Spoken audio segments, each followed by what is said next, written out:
ఓం శుక్లాం వరధరం విష్ణుం శశివర్ణం చతుర్భుజం ప్రసన్నవదనం ధ్యాయేత్ సర్వవిఘ్నోపశాంతయే. ఓం గురుబ్రహ్మ గురుర్విష్ణుః గురుదేవో మహేశ్వరः గురు సాక్షాత్ పరబ్రహ్మ తస్మై శ్రీ గురవే నమః. ఓం వ్యాసాయ విష్ణురూపాయ వ్యాసరూపాయ విష్ణవే నమో వై బ్రహ్మనిధయే వాసిష్ఠాయ నమో నమః.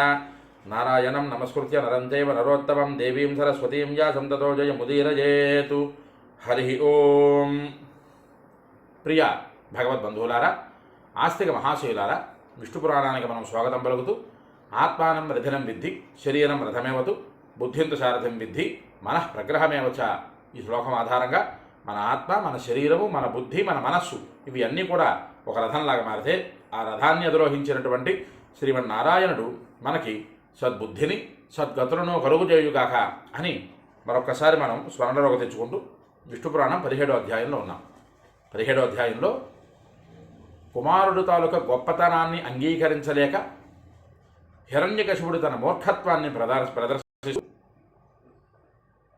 అసుర సమూహాల చేత, భయంకరమైనటువంటి విష సర్పాల చేత, అంతకన్నా భయంకరమైనటువంటి దిగ్గజాల చేత ఆ కుమారుడైనటువంటి ప్రహ్లాదుణ్ణి చంపివేయాలని విశ్వప్రయత్నం చేసిన ఆ ప్రహ్లాదుడు తాలూకా చిత్తమునందు విష్ణు భక్తి ఎటూ కూడా తప్పిపోకుండా ఒకే మార్గంగా నిలబడి ఉన్నది. ఆ సందర్భంలో ప్రహ్లాదుని చూసినటువంటి ఆ హిరణ్యకశిపుడు, ఓ దుర్మతి, నేను నీకు వరం ప్రసాదిస్తున్నాను, నీవు వైరిపక్షాన్ని విడిచిపెట్టు, నన్ను ఆశ్రయించు అని హిరణ్యకశిపుడు పలికినటువంటి మాటలు కూడా మనం విన్నాం. ఇంకా హిరణ్యకశిపుడు కుమారుడిని వైరిపక్షం నుంచి తొలగొట్టాలని, కుమారుడికి భయభ్రాంతులు కలిగింపజేయాలని విశ్వప్రయత్నం చేసేటటువంటి ఘట్టాలు ఇంకా వస్తున్నాయి, ఇంకా ఉన్నాయి ఘట్టాలు. ఈ ఘట్టాలలో ఇక్కడ హిరణ్యకశిపుడు, కిందటి వీడియోలో మనం చెప్పుకున్నట్టుగా హిరణ్యకశిపుడు జ్వాల్యతామసుర వహ్ని అపసర్పత దిగ్గజా వాయో సుమేధయాగ్నిం త్వం దహ్యత మేష పాపకృతు. పాపకృత్యములు చేస్తున్నాడు ప్రహ్లాదుడు. అటువంటి ప్రహ్లాదుని చంపివేయాలి అంటే, ఓ దిగ్గజాలారా మీరు పక్కకు వచ్చేయండి, ఓ భయంకర విష సర్పాలు మీరు పక్కకి తొలగిపోండి, ఓ అసుర సమూహాలలో ఉండేటటువంటి దైత్యులు రాక్షసులు మీ అందరూ కూడా పక్కకు వచ్చేయండి, ఇగో ఇతన్ని అగ్ని యందు పడవేయండి, అగ్నిలో ఇతన్ని కాల్చండి అని ఆజ్ఞ వేసేసి ఇలా హిరణ్యకశిపుడు పలుకుతున్నాడు. మహాకాష్ఠాచ యచ్ఛన్నం అనురేంద్ర సుతం తతః ప్రాజ్వల్య దానవాహినిం దదాహు స్వామి చోదితాహ. ఇక్కడ ప్రహ్లాదుడు చెప్పిన తర్వాత, ప్రహ్లాదుడిని చంపివేయాలని హిరణ్యకశిపుడు ఆజ్ఞ వేసిన తర్వాత ఆ ఆజ్ఞానుసారంగా అక్కడ ఉండేటటువంటి దానవులందరూ కూడా పెద్ద పెద్ద కర్రలను తీసుకొచ్చి ఒక దగ్గర కుప్పలాగా పేర్చి ఆ కుప్పకి అగ్నిని రగల్చి ఆ వాయువు ద్వారా అగ్ని బాగా ప్రజ్వలింపజేసినాడు. ఆ ప్రజ్వలింపజేసినటువంటి ఆ కర్రలు ఎక్కువగా పెట్టి అగ్నిని కాల్చేటటువంటి ఆ దీంట్లోని ప్రహ్లాద కుమారుణ్ణి పడవేసినాడు. ఎట్టి పరిస్థితుల్లో ప్రహ్లాదుడు బ్రతకడానికి వీలు లేదు అంటూ ఇక్కడ హిరణ్యకశిపుడు తాలూకా మూర్ఖపు ఆలోచన ఎలా ఉన్నది, ఎంత భయంకరంగా ఉన్నది అని ఇక్కడ మనకు తెలుస్తున్నది. అక్కడ ఇంతవరకు ప్రహ్లాదుని అగ్నిలో పడవేశాడు కదా, అక్కడ ప్రహ్లాదుడు పలికినటువంటి మాట, భగవంతుడి యందు మనస్సు పెట్టి భగవంతుడి పట్ల భక్తిని ఉంచి భగవంతుడి కోసం ఎవరు తాపత్రయపడతారో, నన్ను సర్వకాల సర్వావస్థల యందు రక్షించేటటువంటి ప్రభువు ఒక్కడే.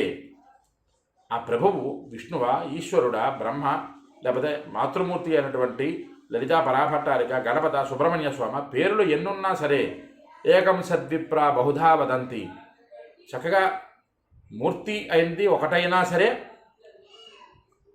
సమస్తమైనటువంటి మూర్తులుగా మారి ఏ మానవుడికి ఎలాంటి కోరిక కావాలో, ఎలాంటి సద్ధర్మబద్ధమైనటువంటి కోరికను నెరవేర్చాలో ఆ రూపాన్ని పొందినటువంటి భగవంతుడు ఒక్కడే సుమా.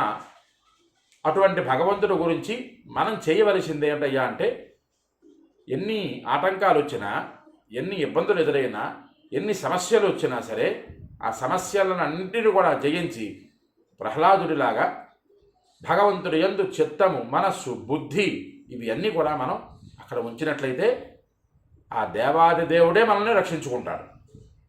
ఇక్కడ ప్రహ్లాదుడు పలికేటటువంటి మరొక శ్లోకం, ఈ శ్లోకం తర్వాత ఘట్టం ఎలాగ మారిందో కూడా మనం తెలుసుకునే ప్రయత్నం చేద్దాం. ప్రహ్లాదుడు పలికేటటువంటి మాట: తాతైష వహ్ని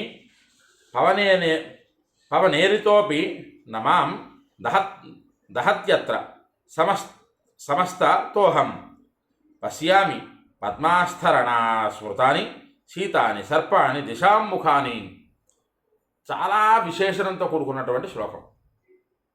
అంత పెద్ద కర్ర కొయ్య దొంగలను తెచ్చి భయంకరమైనటువంటి అగ్నిని రగల్చివేసి అందులో పడవేసినటువంటి ప్రహ్లాదుడికి ఒంటి మీద ఒక్క పొక్కు కూడా పొక్కలేదు. ఆ అగ్నిహోత్రుడు ఆ ప్రహ్లాదుడి శరీరాన్ని తాకలేకపోయాడు. అంతేకాదు ఇక్కడ ప్రహ్లాదుడు చెప్పేటటువంటి మాట: ఓ తండ్రి, గాలిచే రగల్కొల్పబడ్డ ఈ అగ్ని నా చుట్టూ వ్యాపించినా నన్ను తగలబెట్టడం లేదు. ప్రహ్లాదుడి చుట్టూరా ఉన్నది కానీ ప్రహ్లాదుడి దరిదాపులలోకి కూడా చేరలేకపోయింది అగ్నిహోత్రము అని ఇక్కడ చెప్తున్నాడు ప్రహ్లాదుడు. ఎందుకు ప్రహ్లాదుడి చుట్టూ ఉన్నది తప్పిస్తే ప్రహ్లాదుడి దగ్గరికి కూడా వెళ్ళలేకపోయింది అగ్నిహోత్రము?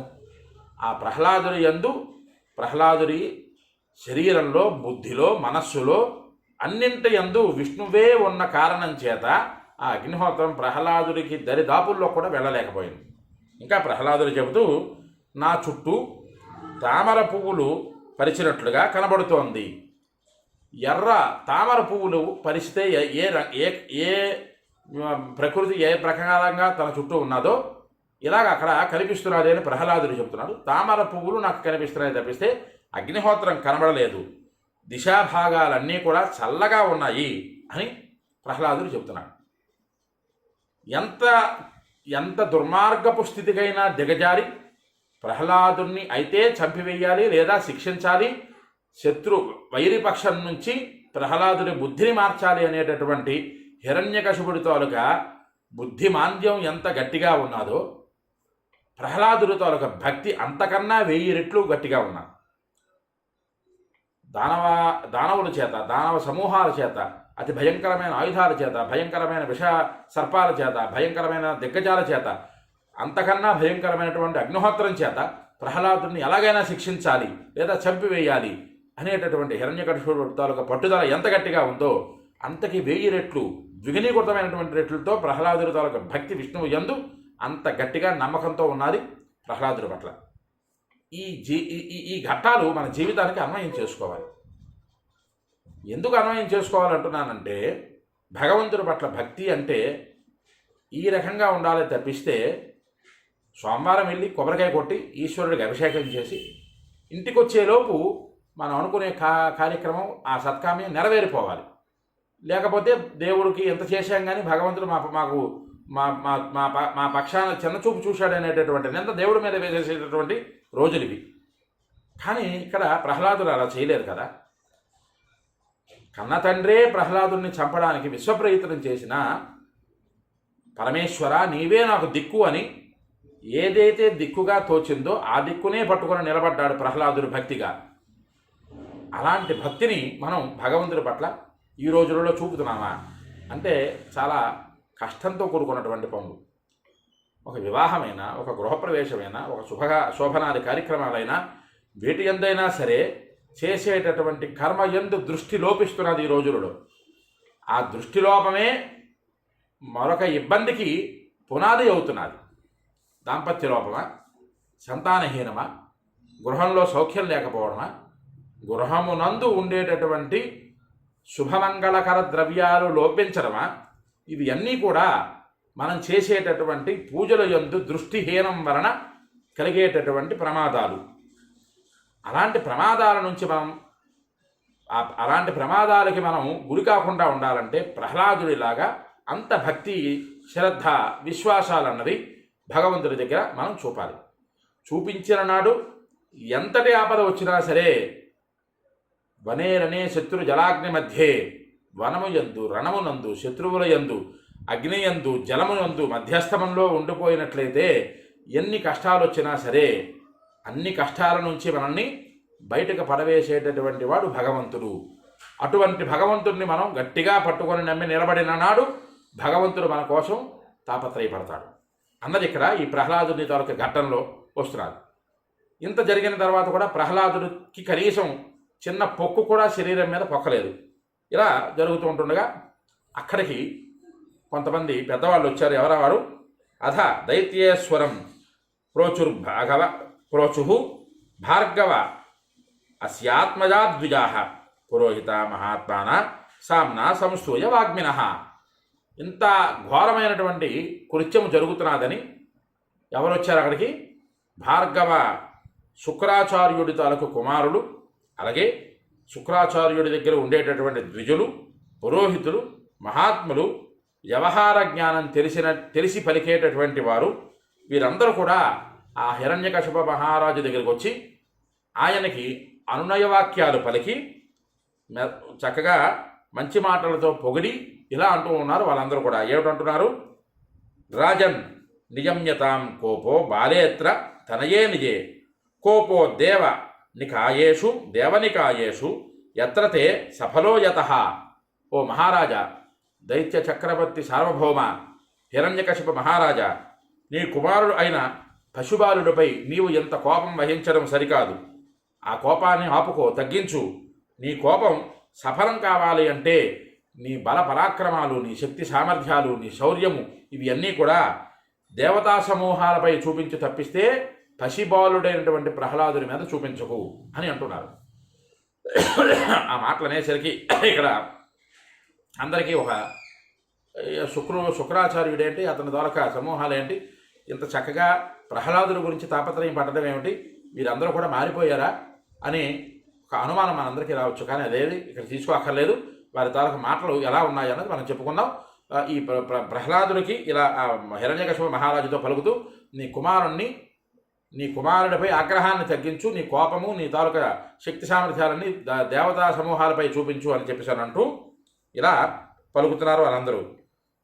తథైవం బాలం తే శాసితారో వయం నృప యథా విపక్షనాశాయ వినీతస్తే భవిష్యతి అని పలుకుతున్నారు. ఈ పసివాడిని దారిలోకి వచ్చేలా మేము తీర్చిదిద్దుతాము.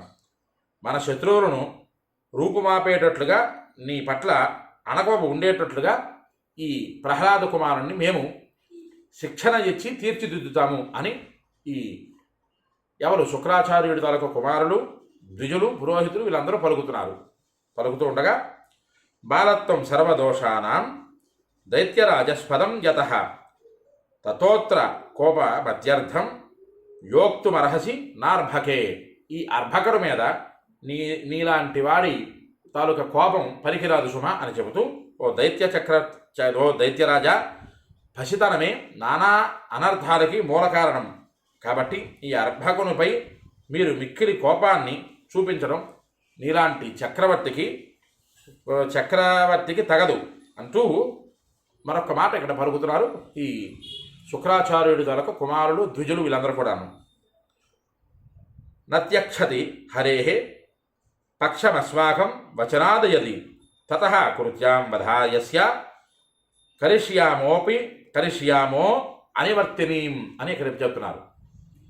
ఏనాడైతే ప్రహ్లాదుడు మన మాట వినకుండా ఉంటాడో, చూడండి జాగ్రత్తగా, ఇందాక శ్లోకాలలో నీవు కుమారుడు పట్ల బాలుని పట్ల ఈ అర్భకునిపై ఇంతటి కోపాన్ని వహించడం సరికాదు అని అన్నటువంటి వారందరూ కూడా వైరిపక్షాన్ని వహించినటువంటి ప్రహ్లాదుడి మీద మమకారం ఉన్నవాళ్ళని మాత్రం అనుకోకండి. ఇక్కడ ఈ శ్లోకంలో ప్రత్యక్షంగా మనకు తెలుస్తున్నది ఏమిటని, ఏనాడైతే నీ కుమారుడు మేము చెప్పిన దానికి తగ్గట్లుగా నడుచుకోలేదో ఆనాడు అతనిపై కృత్య అనేటటువంటి ఒక అభిచారిక హోమం చేస్తాం.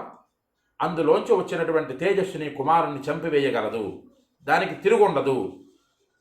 అంతవరకు నీవు శాంతిని వహించు అని హిరణ్యకశిపుడికి చెబుతున్నారు వీళ్ళందరూ కూడా. ఏనాడైతే ప్రహ్లాదుడు మన మాట వినడో అతని పట్ల కృత్య అనేటటువంటి అభిచారిక హోమం ప్రయోగం చేస్తాం. అందులోంచి వచ్చినటువంటి శక్తి అంతా కూడా ప్రహ్లాదుని చంపివేస్తుంది. అంతవరకు నీవు శాంత చిత్తుడిపై ఉండు, నీ కోపం అంతా కూడా దేవతా సమూహాలపై చూపించి చెప్పిస్తే ఈ చిన్నపిడు పసిబాలుడు అర్భకుడిపై చూపించుకు అంటున్నాడు. ఏవం అభ్యర్థి తస్థయిస్తూ దైత్యరాజ పురోహితై దైత్యై నిష్క్రామయామాస పుత్రం పాపక సంచయాత్తు అంటున్నారు. ఇలా పురోహితులు మరీ ప్రార్థించగా దైత్య ప్రభువు తన పుత్రుని నిప్పుల మంటల నుండి దైత్యుల ద్వారా బయటకు రప్పించాడు. అంతవరకు నిప్పులలో కాలుతునేటటువంటి ప్రహ్లాదుడు అంతవరకు ఆయనకి కనీసం ఈ మాత్రం కూడా అగ్నిహోత్రం హాని చేయకపోయేసరికి ఆ రాక్షసుని అగ్నిగుండంలోకి పంపించి ఆ ప్రహ్లాదుని బయటికి తీసివేశారు. ఇక్కడ నుంచి వచ్చేటటువంటి ఎదరఘట్టం ఇంకా అద్భుతమైనటువంటి ఎదరఘట్టం. ఆ ఘట్టం ఏమిటి? ఒక ప్రహ్లాదుడే కాదు కదా, ప్రహ్లాదుడి నుంచి ఆ భక్తి ఎలాగ ప్రసరింపజేయబడింది అన్నది ఇక్కడ ఎదరఘట్టంలో మనం తెలుసుకుందాం. ఎవరికైతే ఈ వీడియో నచ్చుతుందో వారందరూ కూడా ఈ వీడియోను లైక్ చేయండి, షేర్ చేయండి, మీ అమూల్యమైన మాటలను కామెంట్ రూపంలో పంపించండి. విష్ణు పురాణాన్ని మీరు వినండి, తరించండి, 10 మంది చేత వినింపజేసి తరింపజేయండి. హరి ఓం స్వస్తి.